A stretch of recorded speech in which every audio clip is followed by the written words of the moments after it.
This is now recording. Yeah. Yeah. So, this is Jackie Markham talking to Lewis Davies at his home Montrose, Shirlheath, on the 23rd of January 2020. Lewis is living in the house where he was born, is that correct? Yeah. He's lived and worked on this farm all his life. Yeah. And he was born in 1938. Yeah. Can't think how old that makes you, Lewis. How old does that make you? 81 now. 81, right. Lewis, before we switch this on, you were telling me how your family came to actually be in this spot. Can you tell me again about your grandfather coming from Lye? Yes. He moved down from Lye, where he was farming up there, and he bought the green, Shirlheath, a small farm, and moved down here. And that was your grandfather? That was my grandfather, with yeah. his family, which included your Yeah, father? That's right. He was the Alfred. youngest, I think. I think the others would have been left school and, working. Yes. Yeah. Like his oldest brother, well, you won't want that on there. No, it's fine. His oldest brother went in the army, and he was in the First War. Right. He put a lot of them done that, I think. He put his age on, didn't they? They did. They said they were older than they were. That's right. Yes. He was in the army, and then of course, when the Second War came, he was just old enough, and they took him in the Second War. Gosh. Yeah, and he had a bad time in the prisoner war, sort of thing, Oh my goodness. Yeah. So this was your uncle? My uncle, yeah, Yes. Dad's oldest brother, that was. Yes. Yeah. How many were in your father's family? Two girls and two boys by Dad, and he was a third. Yeah. 3 boys. 3 boys. Yeah. Yeah. And you were saying that your father might have gone to Kingsland School, but he quite quickly was working. Yeah, that's somebody. right, yeah. Yeah, I think he would go to Kingsland School for a year or 2, I would think, before he started to work, because they started work when they were about 13 or 14 then, didn't they? Certainly did, yes. And I've heard him saying his first 12 months, I don't know whether he boarded in a bit or not. I don't think he did. But his first 12 months, he just had enough money to buy a bike with the first year's wages. Like. Yes. And where was he working for his first job? At top of Stanleyville, at Crossways they call it now, don't they? Well, right. I think perhaps they always called it Crossways. And that was on a small farm? Yeah. I think he's a retired farmer and had a few fields, and Dad went there as a boy, to do the jobs. And of course, in those days, I heard him saying, like, you were lucky to have a job like that, and if you didn't do what you was told, well, they'd say, well, they'd sort of more or less sack you, and there's somebody else waiting to do the job. Yeah. In those days. And when that job finished? When that job finished, I understand, it might not be right, but I'm pretty sure it's right. He went to Mr. Bengrys and worked there, like. At Longmoor? Yeah, at Longmoor. But it wasn't Bengrys lorries? No, it wasn't a the lorries butcher. and that then, no. I think perhaps it is a bit of farming and a bit of butchering, I should think, perhaps in those days, I don't really know. And that's how he became a butcher? That's how he became a butcher, like, yeah. And then in time, you said he brought the butcher business here, but he also that's right. met your mother. That's right. I don't know, but I suppose he used to perhaps take meat there, I don't know. But Mum lived there, where on the way to Eardisland. That's right, yeah, the Crown Farm. Yeah. And when my grandfather was there, and it is a rented farm, and the farm was sold, and someone else bought the farm, and they wanted him out in those days, you know. And so he went down to Burley Gate and got a council farm down there. And Mum went down there, like, helped on the farm in the way they did in those days. Yeah. And she stayed down there till she married Dad, and they come up here. Had this house built. And they built this house. Yeah, and the house was Mr. Taylor from Eardisland built the house, and he also built Bengrys' house down there, Longmoor. Really? He built that one before he built this one, and he was going to do that one up, but when they come to do it up, it is such in bad repair, and it's sort of, you know, so they pulled it down and built a new one there.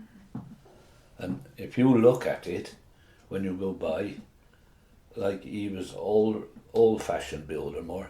This house is exactly the same design as that house. Well, I'm going to look next. Yeah, you look next I will time. look. Yes. And that one down there is a size bigger than this one, like.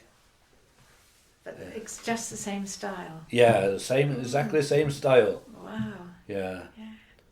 And of course, my granddad, he, Dad's sister, he gave her that field down the road there, where Mayfield is, you know. Oh, yeah. And they had a house built there. Wow. Yeah. Gosh. Yeah. So all the family was living quite close, except Quite, yeah, your that's right. maternal Yeah. grandparents. Yeah, that's right. So you were born, you're the first. Yeah. Your father was farming a bit. He had cattle. Yeah, did he? doing a bit of farming, but butchering would be his main. Did he business. buy cattle in to slaughter, or did he butcher for other people? No, he just bought cattle in to butcher for himself. For the market? Yeah, from And, Leinster Market. and how often was the shop, the little green shop on the roadside, open? Well, it'd be open. I think they could come if they wanted a bit of a joint on about a Wednesday, but Thursday, Friday, and Saturday it would be open, because you see, like he had a round most of these villages just round here. Like he'd start on a Friday afternoon, he'd go to Eardisland, and Did he have a car or a van? yeah, a van. Well, he first of all, I think he used to go like years and years ago, go round them on a bike, and then of course after he had a van, and he would go to. He'd start on a Thursday afternoon, I think it was. He would go, like, say, to Eardisland, and perhaps up round Pembridge to those. And then on a Friday, he'd go Monkland and perhaps another village, you know. And then on Saturday, he'd do the other ones, perhaps Kingsland and 2 or 3 like that. So he would have been a little bit in competition with the Mitchells. Yeah, Yes. that's right, yeah, they'd be, yeah. Hot competition. That's maybe. right, yeah. Oh, and in those early days, there are several people used to do a bit of butchering, I think.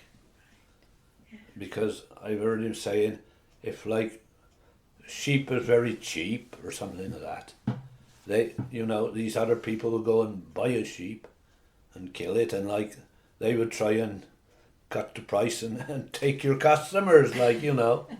Yes. Nothing's new. No, that's right, no.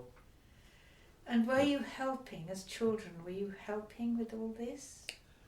Yeah, once, well, I don't know how old I'd be. I was only a bit of a lumper. I used to, of course, the others wasn't allowed to go, the younger ones, but I used to go round with him on a Saturday morning, say down Kingsland and perhaps up to Amesbury, and he would let me go to one or two certain houses, where he knew people was realised and take their piece of meat for them And would they have ordered their meat the week before? Yeah, he would know what they would order it before. Yes. Yeah. Yes. And of course, in those days, there were a lot of farm worker, people, and like those people, he took meat to them ever since they perhaps got married and that, Yes. Yeah. But he said it used to be very worrying years ago. This is years and years ago. He used to take the meat round on a Thursday and a Friday, and a lot of the people, ordinary people, hadn't got the money to pay for the meat till the farmer had paid them, and he always paid them on a Saturday. And he had to go round some on a Saturday afternoon to collect the money, because he said the people couldn't afford, if you left it till next week, they couldn't afford to keep the money which you took for their meat till next week. They hadn't got the money for next week's meat then if you didn't go and get the money. It would go on something else. Yeah, to go on something else. Yeah. Very hard. It was very hard, yeah. Yes. Yeah. Do you think people mostly just had meat, a joint once a week and then... Well, that's normal, I think. It was, yeah, joint once a week, and some of Spit it them, out. yeah, they would have quite a big lump once a week, and it'd be use that all the week. Yes. Yeah. Yeah. And was your father milking as well? Or? No, not then. Yes. No, he decided to give up the butchery. I think that was after the war and that, but when the restrictions is on it, it is a worrying job, because he didn't they couldn't kill their own then. They had it sent from, more or less the government, he'd have, say, 2 or 3 lambs and perhaps a couple of pigs and perhaps a beast. Well, then he'd got, I wouldn't know how many, but he'd have a lot of customers, and he'd got to get a little piece of meat for everyone. Did he have to deal with people's ration books? Yeah. Oh yes, all that. Yeah, you had to deal with all that. Yeah. And of course, he'd say, cut a pig up, and he'd say, well, he'd got, say, 30 pieces of beef from the pork from that. Well, then he got to look to see how many people he'd got to supply with that, and he'd find out perhaps he got 40 people which needed some of that, and he couldn't get any more, so he had to go round all these lumps and see which ones he could make, cut through. Gosh. So all the people could have some, Well, people, did they get cross with him? Did they think he wasn't giving them enough? No, I think they realised, most people. Yeah. Yeah, they realised, because everything was so tight then. Yes. And this is after the Second War, isn't it? Yeah, that's right, yeah. Yes. Of course, he used to go round the farm workers. All the farm workers, you see, kept a pig and had the pig killed in the winter for bacon. And he used to go and kill him for he didn't kill him for anyone, but most of his customers, that is one of the things which the customer expected, the butcher to kill their pig for them. Do it on the farm and then it Yeah, would stay there. That's right, yeah. Yes. Yes. What about hens? Did he sell chickens and things? No, he didn't sell chickens much. No, not at all, I don't think. No, it is just beef and lamb and all that sort of thing. And was your mother involved? Did she help with the Oh, shop? she helped with, of course, he'd have it all cut up like a couple of 3 big tables like that. And like Thursday morning, he'd be cutting meat all up. Well, then she used to go in like perhaps 2 or 3 o'clock in the afternoon and do the booking, because they had to weigh it all. Yes, and, goodness. and you know. And did this all take place in the little green building? Yeah, in the really? green building there, yeah. Gosh. Yeah. So were you a schoolboy then? In those Yeah, days? we was at school then. And you walked to Kingsland School? Walked to Kingsland School most of the time. If we were real late or something, he might he might take us down, you know. But normally we walked back home. And us boys, there's some bits of warriors, I suppose, really, for them. Like, if we were in one mood, we wouldn't hurry home. And a favourite thing was get to the station, and the train would be coming down from Kington, and they would hook some more trucks on there, and they'd be there for half an hour sometimes, shunting back and forth, and like they'd loose us across everyone. We wouldn't want to come. We'd stop to one side and watch these trains for half an hour, like. How wonderful. Yeah.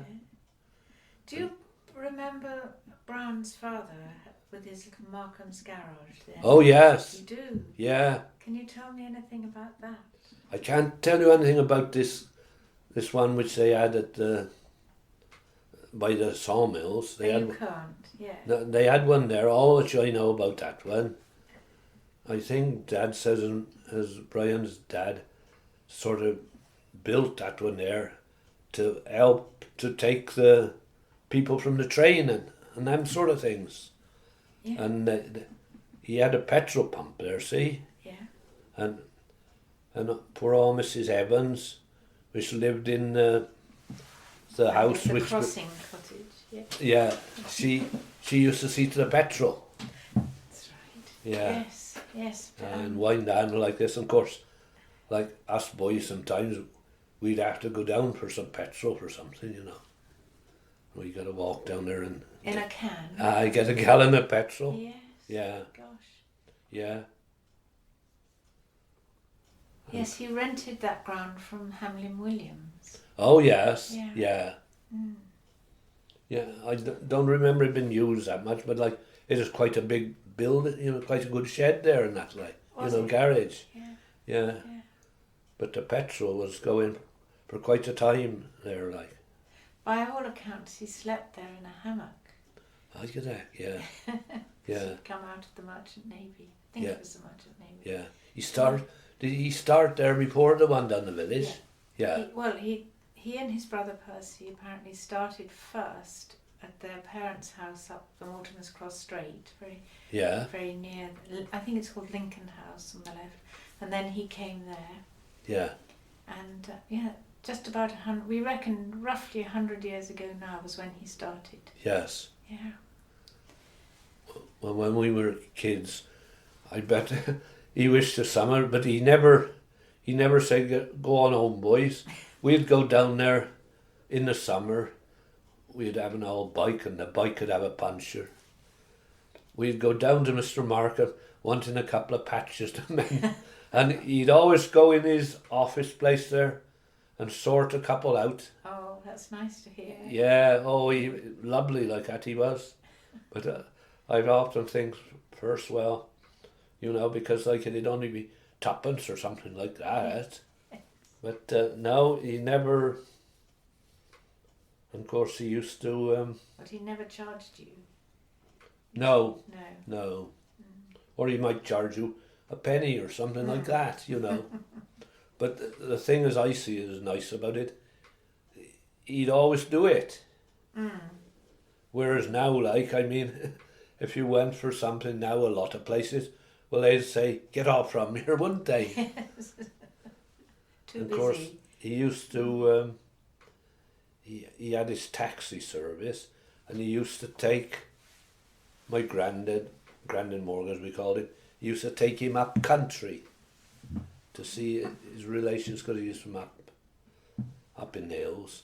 And a couple of times a year, Mr. Markham would take him up to see these, or sometimes they'd have some relation, a funeral or something. And it's always Mr. Markham who used to take them up. Yeah. And he used to say with Mr. Markham, like, he is never in our, he never wanted to say, come on, we must go. Yes. He was quite happy, to go in and have a cup of tea, and they'd come back quietly then. Never in a hurry. No. So how long were you at Kingsland School, and can you tell me anything about it? Who were your teachers? Can you remember? Yeah, well, I was at Kingsland School all my days, I was. I wasn't very sharp, so I didn't go to... No. Well, there was Miss Morgan, was one with the infants children. She lived at the Showers, Arthur's auntie, Arthur Morgan. Mm-hmm. And then there's Miss Morgan, well, we used to call her the fat teacher, but I don't know where she come from. She was with the next ones after the baby ones, the next ones. And then Mrs. Davies was the next, and she lived just down the road here, down by, just down here by the spout, down in there, Oh, I know. What? Yeah. Down the lane. That's right, yeah. Really, at the bottom. At the bottom, she lived there. Wow. And of course, she used to bike to school. And us boys, as we'd come home, we'd play about. And a favourite thing was get in, they weren't that good, get in that orchard of Mrs. Taylor's on the corner and pinch an apple or two. And of course, if we were coming on up the road and Mrs. Davies come by, if she was in one mood, she'd tell Mr. Jones as them boys had been, fooling about. Next morning there's a telling off then, so. Mr. Jones was the head. He was the head, yeah. Yeah. Yeah. Can you remember who you were at school with? Who were your contemporaries? Well, there's up Street Road, there was the Gunthorpes, and on up there was the Joneses, and we all sort of ganged up to get, like that's all from up that way. And we didn't have a big lot to do with the ones about the village, really. Not a big lot. We was on our own sort of thing up here. Was Shirlheath kind of kept together even in Yeah, school? they all kept together, and of course all the people which was at them, like nobody ever moved, did they, in those days? Like it was the Joneses and the Gunthorpes all up there, and then there's us up here, and then there's Barrows down round the corner, and then like down the Eardisland Road there was John Bowen and Francis Bowen, and they were there all the time, like, You knew exactly who yeah, was around, didn't that's, you? yeah, These you days. knew, yeah. Some days you'd be real good friends, and then other days you'd fall out a bit. And so living along Shirlheath, you were saying that every Sunday the whole family would go to the Baptist Yeah. chapel. Yeah, used to go to Sunday school in the mornings, and we didn't go to the chapel after dinner, like it is the chapel, for the grown-ups after dinner in the afternoons. Us kids didn't go to that very often. So you go in the morning while your mother was making the dinner? The dinner, that's right, yeah.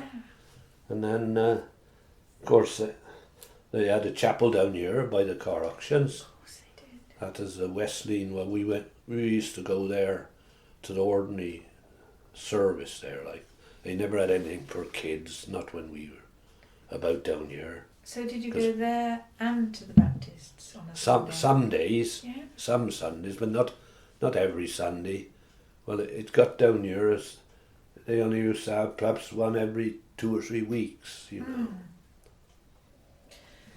But you seldom would have gone to the big St Michael's Church.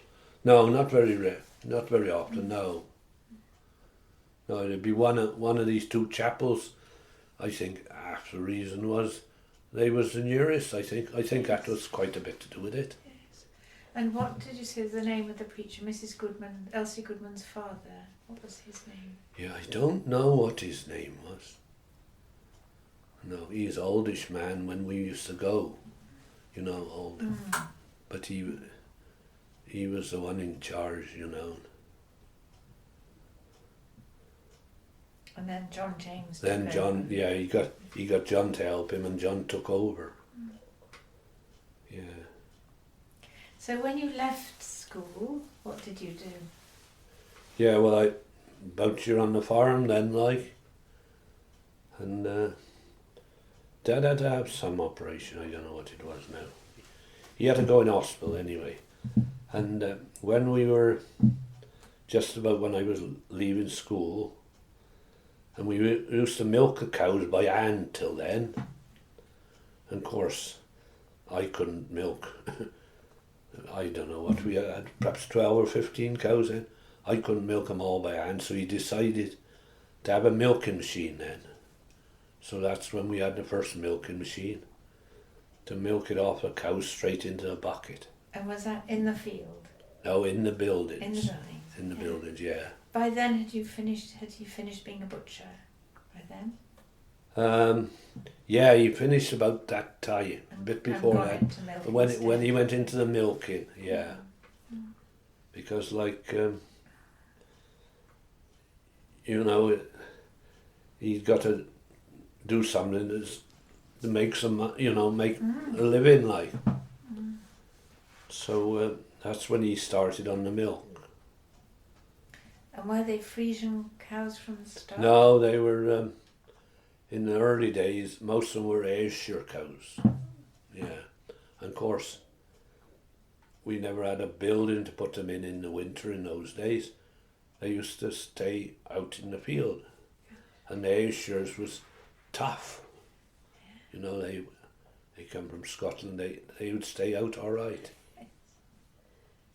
And of course then, as time went on, we went on to Frisians. Well, they were a lot nesher and that, like, so they needed somewhere to go in. So that's when we started putting them in the buildings. And you built the barn then? Yeah, built the barn then. He had the milking cows built when he started on the milk. And Mr. Pridey from Kingsland, he built the building. Right. Yeah. Was that Gerald? Gerald's dad. Gerald's dad? Yeah. Yes. And Gerald and, what is that, a boy's name? They used to come up here and help him when he was doing it. Right, yeah. Gordon, is it? Gordon. Yeah. Yes. Yeah. Yeah. Yeah, he built the... So how many cows then? Well, there'd only be about 10 or a dozen then. And where did you sell the milk? Put it on the milk stand out here, and it used to go to Cadbury's Oh, right. in There's 10-gallon churns. churns. Yeah. Yes. And it went there for years and years and years. Of course, then they brought this bulk system in, and it still went to Cadbury's then. From the churns? Yeah, from the churns, Yeah. they went into a tank, like, as you could put... Well, still in that way now. You could put, like, say you had 4 churns, like we'd only have 4 or 5, but you could have 10 churns and it'll all go in the tank, and then the tanker would come and suck it out, you know. And it is still going to Cadbury's then. And For years and years. Yeah. So what was the maximum over the years? How big was you? What were the most cows you Yeah, had? I got up to only about 22 Right. because for one reason, like we got a bit of ground down the road, but we had only got enough ground round here to keep that amount of cows, like, you know. And they still cross the road occasionally. Yeah, oh, every day. Every day. Up till now. Yes. Up till, you know, before the winter come. Yeah, that's lovely. Yeah, and used to, when we were at school, we used to take them down to Stanavilla. That far down, yeah. Yes. And bring them up at night.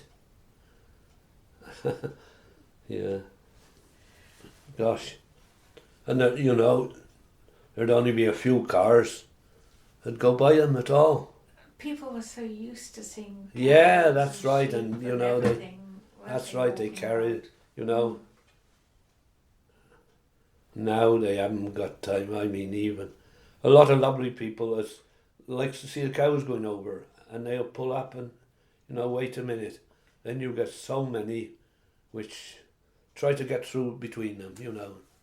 Like they haven't got a minute to live. Crazy. It's a shame. Yeah.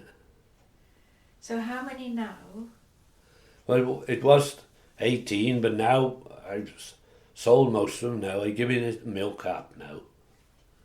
And where do you sell them? Through the market? Or? Yeah, Yes. most of them through the markets, yeah. And where does the milk go now?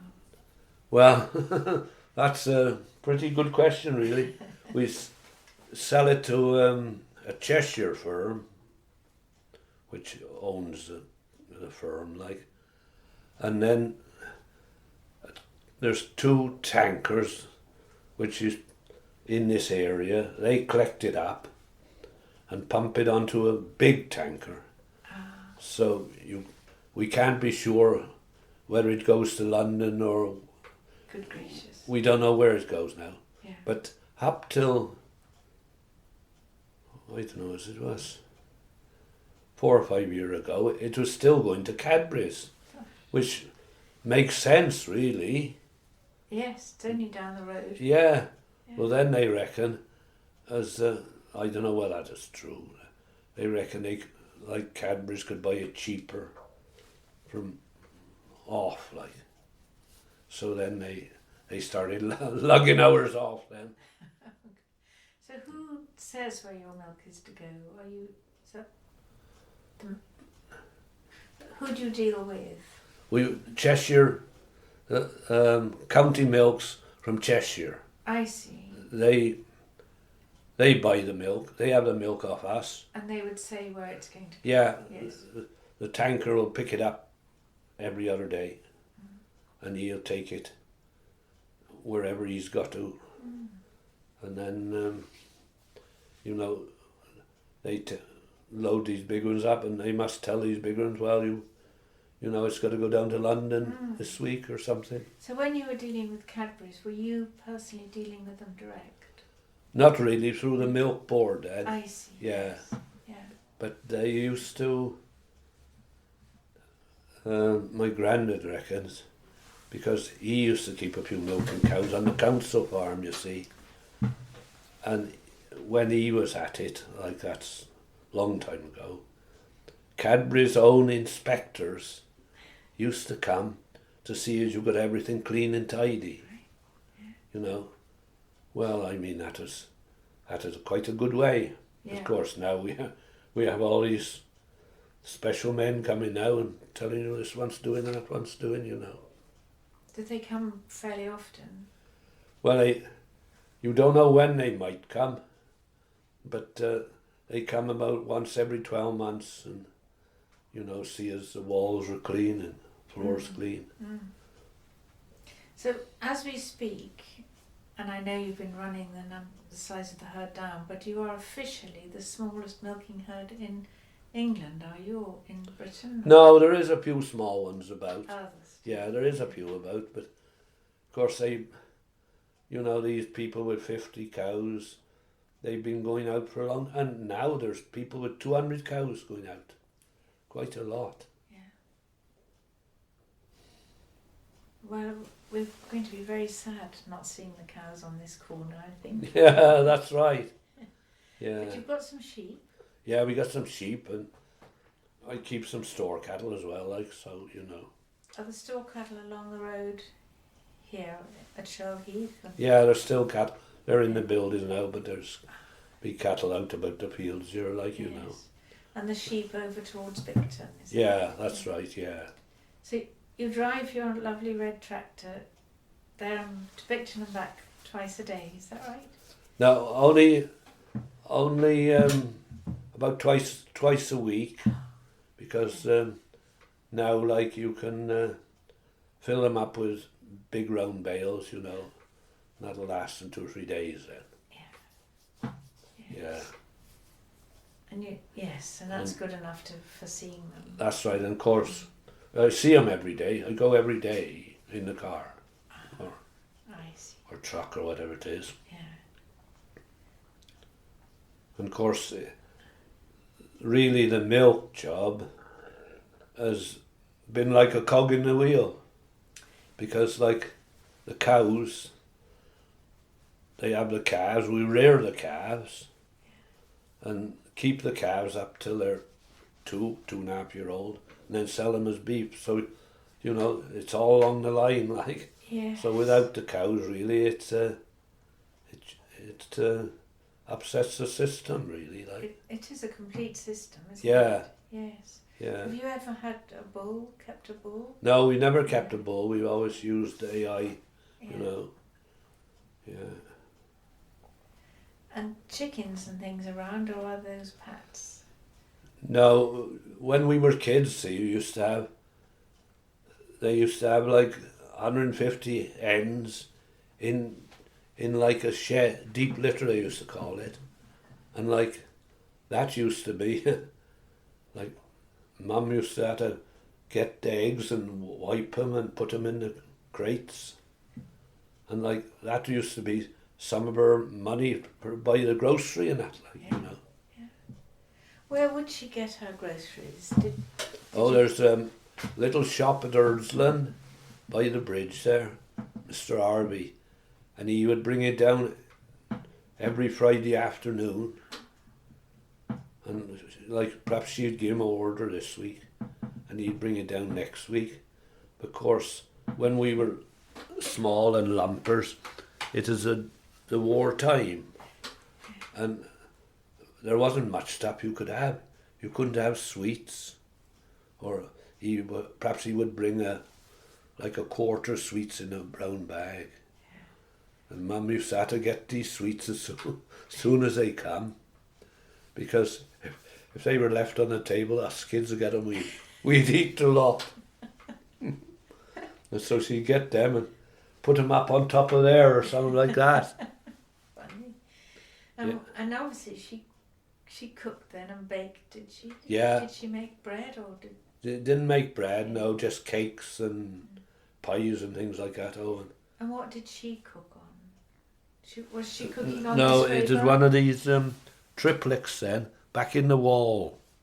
I expect you've seen them. Like, they're more or less like this, but there's a fire there, an oven here, and you know, you've got to get a good fire for to cook the cakes and that, you know. Did it heat the water as well? Did it It done all that, yeah. And that kept you all going. That's right, but of course, it is quite a job then, but like there's a lot of trees, apple trees fell down or something. Us kids' job is quite often get some sticks together, you know. Yes, yeah. To keep the fires going. Keep the fire going. Wow, this is so interesting. Are you happy to keep going, Lewis, or would you Yeah. like me to come? Happy to keep going. Yeah. Okay. Well, we did say before that you would have seen how the car auctions developed. Oh yes. What can you tell me? Yeah, well, before I can remember, Dad's told me, as Mr. Bengry, it'd be Theo's granddad. He started up the buzzes from down here and used to take trips and that about. And like, he just had a couple of buses then, and that's how it grew to Primrose Motors, Yes. you know. And of course, then Theo's dad, he went into mechanicking and that, and he had a place at Leominster. He was out here, and then he got a place in Leominster, I suppose, better business like. And then he decided to turn this into a car auction down here. And so he spent a lot of money down here. And that's how the car auction came about. And Bill Bengrys, he was really quite famous round here, wasn't he? Oh, He was a yes. rally driver. Yeah, that's right, yeah. But it must have started quite small, because there was a barn where Mrs. Bengrys kept chickens. And That's things. right, yes. Yeah, well, the buzzes moved to Leominster, and then Mrs. Bengrys kept chickens. And, you know, she kept a lot of chickens at one stage and had somebody to work for her and all with them, like, you know. Yeah. As before, sort of Sun Valley times and those Yes. sort of times. Yeah. So, bit by bit, the auction obviously has expanded, hasn't it? That's right, yes. Big and Son now. Yeah. Oh, it's a big concern now, really. Yeah. Is it a nuisance to you at all? No, Is it no. fine? Yeah. Very good, and Theo's very good. If there's any problems, you have a word with Theo and you try and sort it out. But no, I don't have any problems at I all. know he keeps it terrifically tidy, doesn't he? Yes, he It's does. very good. Yeah, every Friday morning he's up the road, picks up every bit of paper. Yeah. What can you tell me about Maurice Markham when he moved down into the middle of Kingsland? Yeah, well, The garage. I don't know anything about when he moved down there.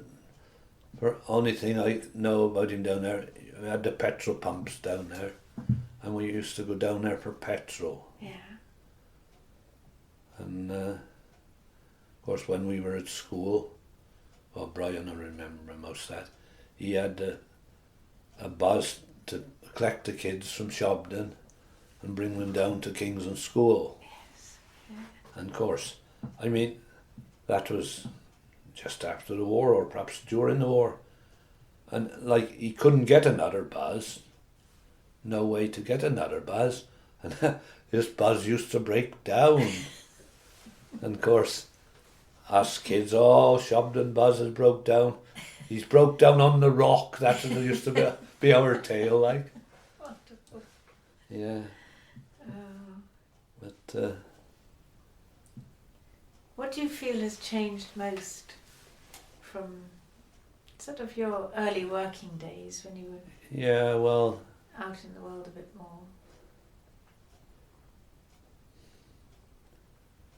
I think the way these sort of companies have gone, like, you know, like Bengrys and the Sawmills, when we were kids, there's quite a lot of people working at all them places.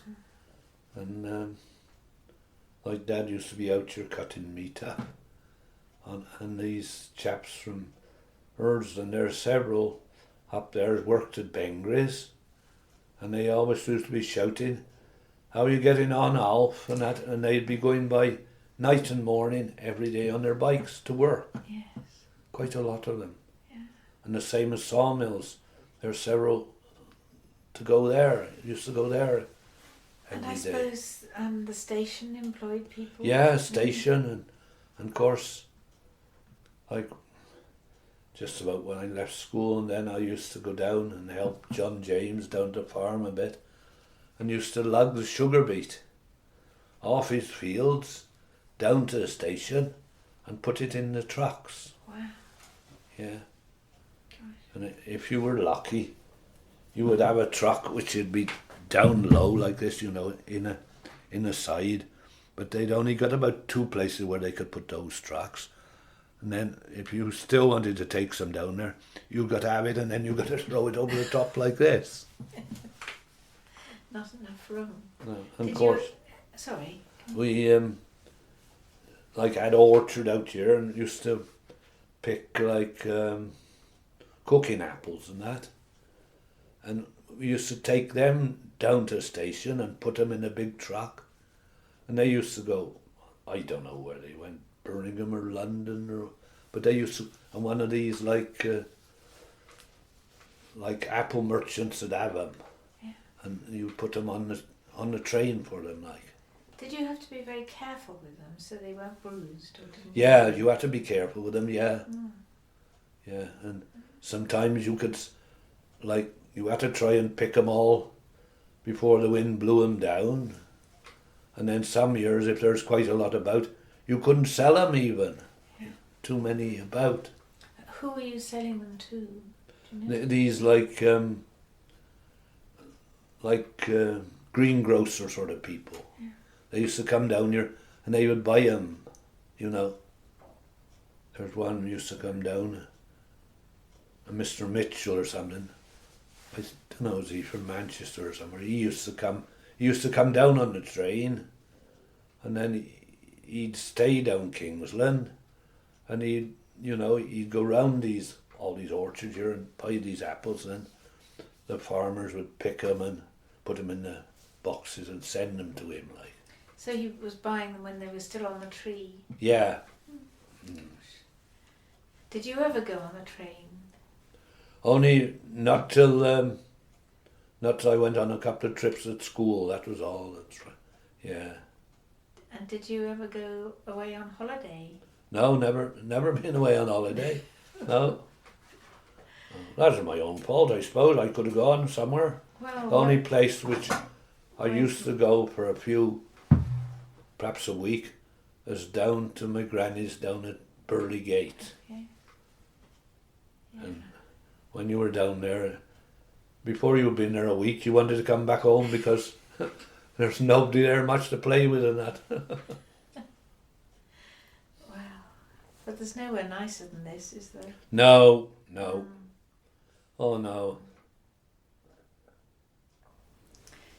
Can you think of anything else, Lewis, that might interest people? Or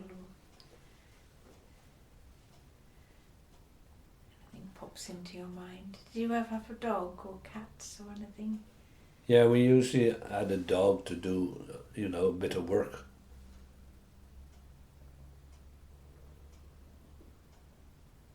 Yeah.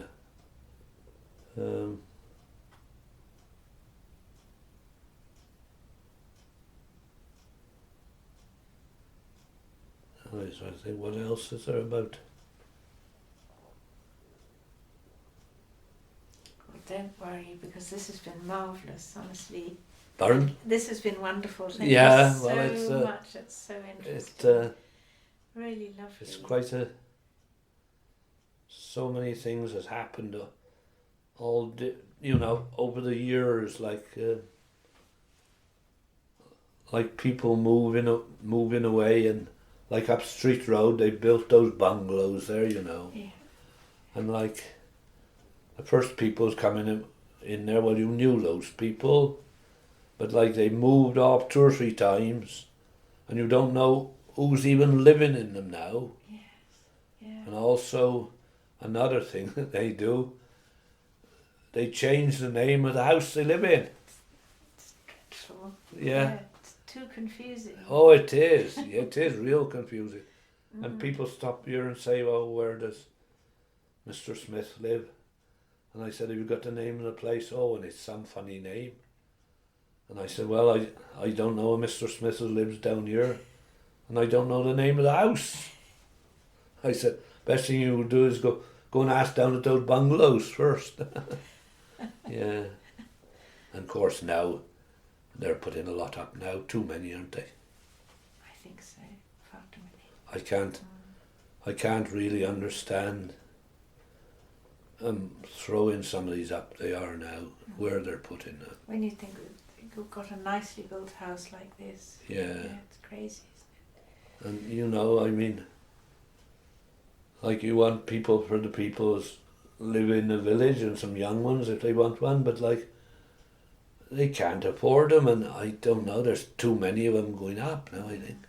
I agree. can't really understand all is they put up by the rugby ground. We'll be getting into deep water if we go down that track. Yeah, that's right.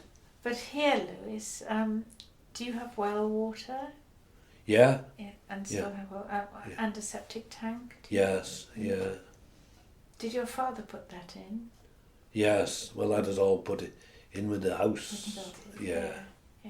Of course, see, we never had electric. Up here too, we were, well, quite big kids. No, there's no electric all up round here. And no mains water. We had to pump all the water in that corner there. With a hand, With a hand pump like this. And that is a job you had to do on a Saturday night. Fill the tank up in the top, ready for a bath on a Sunday. And where did you have your bath? We had a proper bathroom. Right. But you got to get the water into the tank, you know. So you pumped that up. So you had to pump that. Do you now have an electric pump to the well? Yeah. Gosh. So what? You had oil lamps, did you? Yeah. Yes. Yes. Can you remember when the house was wired up? I don't really remember. Mr. Davies from Arrow Mill done it. Down here, he was electrician and he put the wires in, but I don't remember much about that. Yeah. Well, it certainly takes me back. Yeah, things has changed, and well, when I go somewhere now, I think how all the farms are going. It's sad. Becoming enormous. Yeah, and you know they take the farmhouse off, and then the big farmer next door has the fields off it, and it'll never be a farm again. It's a shame. And you know, like it's, well, like people's, the council farms, like down where my granddad and that lived, like there was 1, 2, 3, there's 5 little farms there, 50 acres they were, and there's somebody living in all them, and like they got boys and girls, and then we used to go down there, like, and they, you know, you all played together, and now like they're all gone now, and the building's just lying dormant. Such a shame. And like they've sold it off now, and then a big farmer buys it, and that's the end of it. Times do change, don't they? They do, yeah. But a cow is still a cow. That's right. Oh yes, yeah. After doesn't even milked. And yeah, that's right. Yeah. Yes. Well, I think we've perhaps covered everything. Well, we've covered it somehow.